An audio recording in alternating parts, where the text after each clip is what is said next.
Question number 4 from Michael Dittor. Michael Dittor, oui, en français, celle-là, les nouveaux pouvoirs d'expropriation. J'y vais avec la question. La nouvelle loi concernant l'expropriation donne à la STM beaucoup plus de pouvoir et de flexibilité pour acquérir des propriétés pour ses projets. Les récentes activités d'expropriation de la STM démontrent les dommages importants que peut causer l'utilisation abusive de cette loi.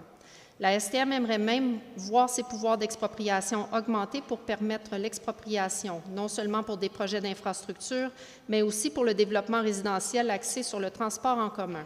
La loi est nouvelle et il semble que la STM teste ces nouveaux pouvoirs au détriment des familles montréalaises.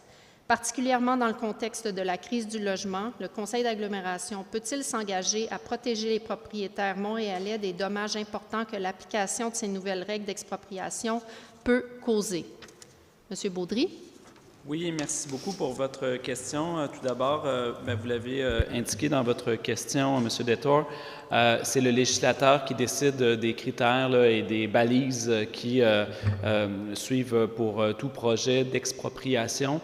Il faut savoir que pendant des années, l'expropriation était aussi au détriment des municipalités car elles devaient payer aussi le prix aux propriétaires qui étaient souvent des prix prohibitifs et qui contribuaient à la spéculation.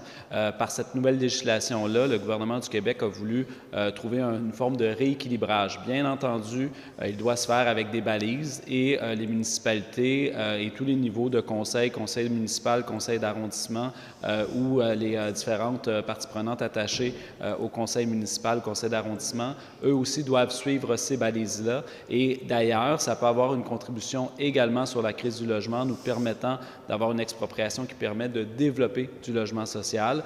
Ensuite, on parle ici de droit privé. Donc, il y a toujours aussi des possibilités pour les gens qui se sentent lésés en fonction de la législation de pouvoir faire appel aux différentes instances qui existent. Dans tous les cas, les municipalités et ces instances suivent la loi qui est en vigueur. Je vous remercie pour votre question. Merci. On passe à la